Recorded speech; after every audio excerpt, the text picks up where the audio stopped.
बड़ा हमला करेगा आने वाले कुछ ही समय में हिजबुल्लाह। ये दावा CNN ने, अमेरिकी चैनल ने किया है और ऐसे आसार भी हैं, क्योंकि ईरान हमला नहीं कर रहा है अभी तक। ऐसा नहीं कि ईरान अटैक कर रहा हो और सामने से जंग पे उतरा हुआ हो, नहीं, बल्कि हिजबुल्लाह जंग में उतरा हुआ है और हिजबुल्लाह इजराइल पर रोज हमला कर रहा है। CNN ने अपनी डिटेल रिपोर्ट में बताया है कि इजराइल के खिलाफ ईरान से भी बड़े हमले की तैयारी में इस वक्त हिजबुल्लाह है और हिजबुल्लाह कुछ बड़ा प्लान कर रहा है। अब सोचिए, इजराइल के डिफेंस मिनिस्टर ने भी कह दिया है कि ईरान से ज्यादा नुकसान हिजबुल्लाह हमें पहुंचा सकता है। बताइए अब कुछ रह गया। अब इसके बाद धमकी दी है कि अगर लेबनान ने हमला किया या हिजबुल्लाह ने लेबनान की सरजमीन से हम पर हमला किया तो लेबनान को बहुत बड़ा नुकसान उठाना पड़ेगा और हर्जाना भुगतना पड़ेगा और हम लेबनान को खाक में मिला देंगे। अब 7 अक्टूबर से अब तक हिजबुल्लाह के, हसन नसरुल्लाह के 400 फाइटर्स मारे जा चुके हैं। ऐसे मौके पर आकर हिजबुल्लाह भी चुप होकर पीछे नहीं, पूरी तरह से बौखलाया हुआ है। ईरान से ज्यादा अभी फोकस वो हिजबुल्लाह पर भी कर रहा है कि कभी हम ध्यान ईरान पर दे और हिजबुल्लाह अपना काम 35 कर दे। इजराइल ने लेबनान के रेजिडेंटल इलाकों और गांव और शहरों पर बड़े हमले किए हैं। दोस्तों हजरात, लेबनान के शहर को किस तरह से इजराइल ने तबाह किया है, वो तबाही का मंजर भी आपको दिखाना चाहूंगा।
इसके बाद हिजबुल्लाह की तरफ से जो रॉकेट इजराइल पर आए हैं, तो इजराइल के सड़कों पर, घरों पर, सेटलर्स के इलाके में नुकसान नजर आए हैं।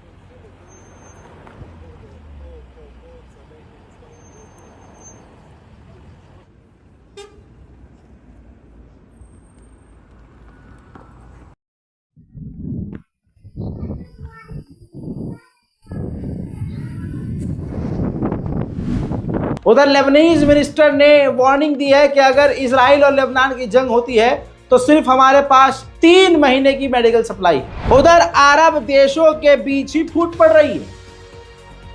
अरब देशों से अमेरिका प्रेशर बना रहा था कि आप पीस कीपिंग फोर्स के तहत आप तमाम अपने अरब देश गाजा के अंदर अपनी फौज तैनात करेंगे जंग के बाद। इस पर सऊदी अरब, जॉर्डन और कतर ने इनकार कर दिया कि हम अपनी फौज गजा में तैनात नहीं करेंगे, क्योंकि अगर ऐसा हमने किया तो फिलिस्तीनियों को लगेगा कि हम इजराइल को बचा रहे हैं। उधर इजिप्ट और यूएई इजराइल और अमेरिका के आगे सजदा करते हुए राजी हो गए हैं कि जंग के बाद हम गाजा के अंदर अपनी फौज तैनात करेंगे।